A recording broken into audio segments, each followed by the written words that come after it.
tiimka gaaban baa wata mar haddaan u gaabanahay ana xanaaqinada saaxiibayaal marka insha Allah ku faraxsanahay waxaan sidoo kale u mahadnaqayaa maamulka iyo macallimiinta dugsiga Nuurudiin oo garanayo tayada iyo juhdiga ay geliyaan waxbarashada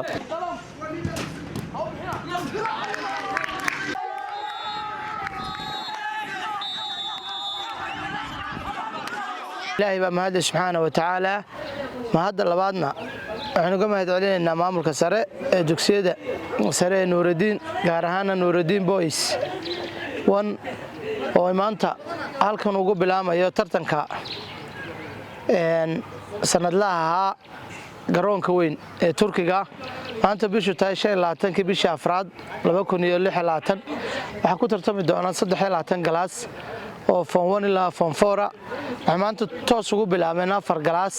oo galaaska 1A iyo 1B iyo 1C iyo 1D oo labada kooxood ay imika diyaarka ah waxaan kale aad uga mahad celinaynaa maamulka iskuulka Nuurudiin maamul Cabdisalaan Ibraahim Ikhwaani Xamsa Cabdiqaadir oo u taqaanaan Xamsa Curiye oo laacib weyn Soomaaliland oo ana go'd Soomaaliland oo laacibkii dalka wana waxa weeye ninka baalandoorka haysta laacibka Soomaaliland waqti xaadirkan maamulka sidoo kale maamul Xamse Khadar maamulkii kala dhan oo ay nala joogaan wuxuu koobsaday iskuulka Nuurudiin waliba Boys 1 laba tartan oo ah kii aqoonta iyo tartankii kubadda cagta labaduba isbarbar socdaan kana waa entertainment iyo madadaalo lagu dhiirigelinayo ardayda adaabay jirka caafimaad qaba waxay weeyo ku jiro maskaxda caafimaad qabta aad baan uga mahad celinaynaa ardayda wanaagsan ee akhlaaqda muujisay ee ka duwan ardayda kale ee nidaamka kale uu ka duwan yahay iskuulka Nuurudiin akhlaaq ahaan iyo waliba aqoon ahaan waan ku faraxsanahay markii koowaad dhalinyaradaas in mar walba dhalinyarada la garab istaago la dhiirigeliyo muhiim iyo waxbarashadu dhinac ka wata haddana kubadda in dhinac looga bilaabo waa shay aad u qurux badan waan ku faraxsanahay dhalinyarada aad u quruxda badan leh inaan ka soo muuqdo maanta laakiin dinkasto kale waa weyn malaha laakiin anigu markan hadalka anu ku fogaanin tiimka gaaban baa wata mar haddaan u gaabanahay ana xanaaqinada saaxiibayaal marka insha Allah ku faraxsanahay iskuulka Nuurudiinna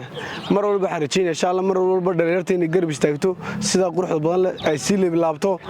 waan rajaynayaa koobkaas si qurux badan u dhamaada maanta dambeysana insha Allah waa daawasho ka soo qayb gali doona insha Allah waxaanu joognaa daahfurka tartanka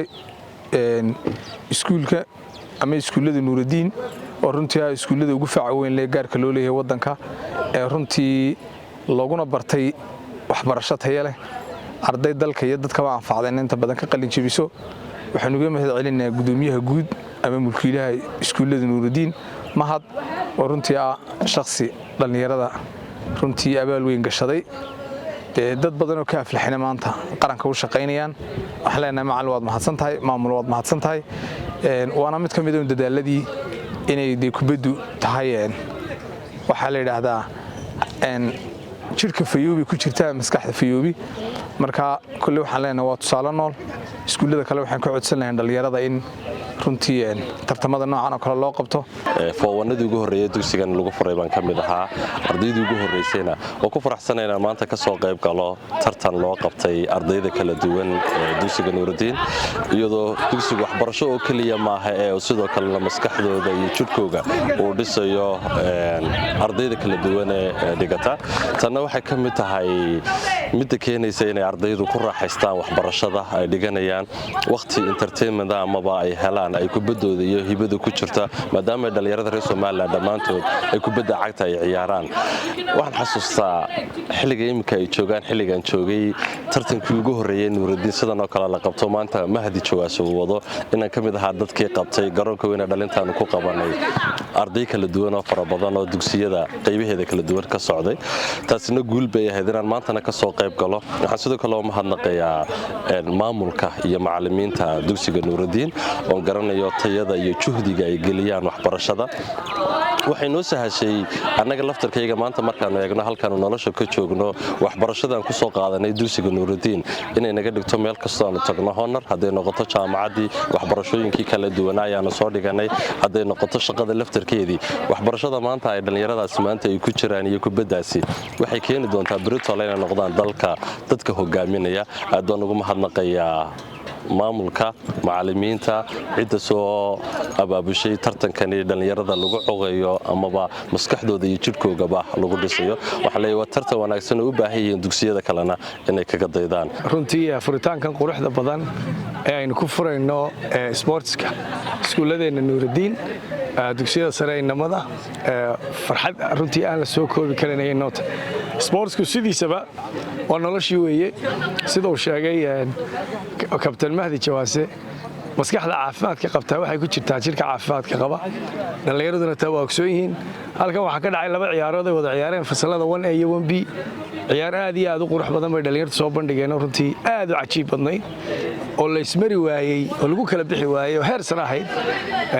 nasiib baa lagu kala baxay markii dambe waxay noo bilaabmayeen tartankii dugsiga wiilasha ee nuurudiin secondary school khaasatan boyska tartankii kubadda cagta